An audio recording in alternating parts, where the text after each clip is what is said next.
Unos forajidos secuestraron a la hija de un mecánico, sin imaginar que ese simple padre había sido, años atrás, un ejecutor de élite capaz de desmantelar a una banda completa para salvar a quien ama. Ese padre se llama Paul. Paul trabajaba en su taller cuando llamó a Beth, su hija universitaria. Ella aseguró que estaba bien, solo cansada por tareas y falta de descanso, pero su rostro en la pantalla delató otra cosa. En medio de la llamada, una voz masculina, áspera y agresiva, irrumpió a su lado. Beth cortó de inmediato, dejó en el aire la promesa de verse el fin de semana y desapareció del teléfono. Al día siguiente, una carta de la universidad encendió todas las alarmas. Paul intentó llamarla de nuevo y, de forma inquietante, un desconocido atendió por videollamada. Al descubrir que hablaba con el padre, cortó al instante. Tras varios intentos fallidos y mensajes sin respuesta, el casero informó que nadie veía a Beth desde hacía días. El miedo desplazó a la calma. Paul condujo sin pausa hasta la ciudad de su hija. El apartamento estaba casi vacío. Forzó la cerradura, buscó con prisa y halló una pista, una foto de Beth con una amiga frente a un bar. Fue allí y mostró la imagen. Afuera, nadie reconoció a la joven. Adentro, la bartender se mostró esquiva hasta recibir dinero por colaborar, y aún así dijo no haber visto a nadie esa noche. Sin hilo del que tirar, Paul se sentó, observó al gentío y esperó. Entonces apareció Ángela, la amiga de la foto. No mostró entusiasmo por ayudar, cuestionó que él revisara las cosas de Beth. La tensión subió y el personal los echó a la calle. Ya afuera, Paul logró explicarle que su hija podía estar en peligro. Ángela accedió a hablar a solas y, con hambre y prisa, aceptó cenar y contar lo poco que sabía. Ángela explicó que ya no eran tan cercanas. Trabajaba duro, salía mucho, y llevaba tiempo sin ver a Beth en clases. Lo último que supo fue que se había mudado a Nueva Orleans con su novio, Eddie, un tipo ligado al microtráfico. El dato golpeó a Paul, que se contuvo para no desbordarse. Le ofreció dinero a cambio de que lo guiara hasta ese entorno. Ella aceptó. En el camino, preguntó por qué no denunciar la desaparición de inmediato. Él explicó que la policía suele actuar tras un margen de al menos 48 horas y que, en casos universitarios, a menudo presumen que la persona se ausentó por cuenta propia. Pararon en una gasolinera. Ángela sugirió que dejara a Beth hacer su vida. Él respondió con silencio y combustible. Horas después llegaron a Nueva Orleans. Ángela condujo a Paul a una discoteca donde ella y Beth habían conocido a Eddie. Para evitar sospechas, él le pidió que se mantuviera a distancia y que solo avisara si lo veía. Dentro del club, la noche, el ruido y la presión hicieron lo suyo. Ángela se apartó, consumió y volvió alterada, bailando sin foco. Paul lo notó y decidió no distraerse del objetivo. Cuando salieron, aparecieron conocidos de Eddie. Paul preguntó por su paradero, ellos respondieron con golpes. Resistió, aguantó lo necesario y, con precisión seca, dejó fuera de combate a los tres. Antes de que huyeran, les arrebató un teléfono, imaginando que sería la llave para ubicar a Eddie. Ya en el coche, pidió a Ángela que escribiera desde ese móvil para concertar un encuentro. Ella, aún temblorosa, obedeció. Paul la llevó a un motel por seguridad. Allí, ella quiso respuestas. ¿Por qué no denunciar? ¿Por qué no ser vistos juntos, como había peleado así? Él se quedó mudo. La vigilia lo llevó a un recuerdo que nunca lo soltó. Un automóvil, una explosión, una familia que no alcanzó a salir. Era su pasado regresando. Esa misma noche, llegó la respuesta. Eddie aceptaba reunirse en un bar. Ángela entró primero y señaló la mesa del objetivo. Paul le pagó lo prometido y le indicó que volviera a casa. Adentro, un viejo conocido, Stuart, lo reconoció. El lugar bajó un grado de temperatura. Quienes sabían leer la noche entendieron que el individuo frente a ellos no era un padre cualquiera. Hace 20 años, ese hombre había sido un ejecutor que quitaba del tablero a criminales con la frialdad de quien conoce cada salida. Eddie, al comprenderlo, se desmoronó. Bajo la mirada de su tío, aceptó que no sabía dónde estaba Beth y que la última vez la había visto con un distribuidor apodado de Pharmacy, un tal Tony Martínez. Stuart indicó la dirección. Paul se marchó con un objetivo inmediato. Ángela lo esperaba afuera y se negó a apartarse. Él cedió a regañadientes. Mientras tanto, en otro punto de la ciudad, Omar, uno de los capós más temidos, impartía una lección a un alborotador en su territorio. Sus hombres informaron que un sujeto peligroso se movía por Nueva Orleans. Al escuchar la descripción, Omar entendió, era Paul. La furia le brotó por una razón íntima. 2 décadas atrás, Paul había intentado eliminarlo con un coche bomba.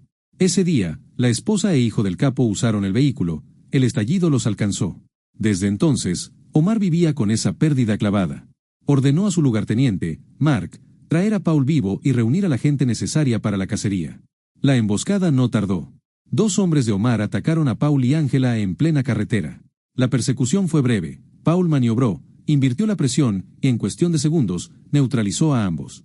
Bajo interrogatorio, uno confirmó que Omar había dado la orden. Con la amenaza ya sin máscara, Ángela exigió saber quién lo perseguía y por qué. Paul se abrió lo justo, no era un simple mecánico de Mississippi. Fue reclutado, años atrás, para desarticular a figuras del crimen organizado.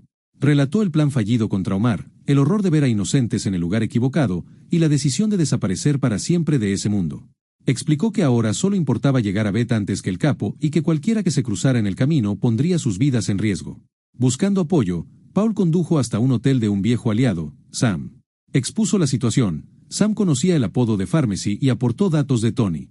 A solas con Ángela, le advirtió que el hombre a quien acompañaba había sido conocido como The Prince, un ejecutor con reputación de leyenda. Le sugirió mantenerse lejos si quería sobrevivir. Paul salió después hacia una armería clandestina. El dueño original había muerto, su hijo, Frank, ocupaba el puesto. Tras un instante de duda, el joven accedió a devolver un equipo antiguo que su padre guardaba para Paul. Con lo imprescindible en mano, el siguiente paso fue la guarida de Tony. En el acceso, los guardias requisaron el armamento, pero aún así lo dejaron pasar. Tony apareció con aire de superioridad y lo condujo a una habitación, convencido de que tenía la mano ganadora. Sobre una camilla, Beth yacía inconsciente por sobredosis. Era un señuelo para atraer a su padre y entregarlo a Omar. El error fue subestimar al invitado. El recinto terminó convertido en escenario de una retirada rápida y quirúrgica.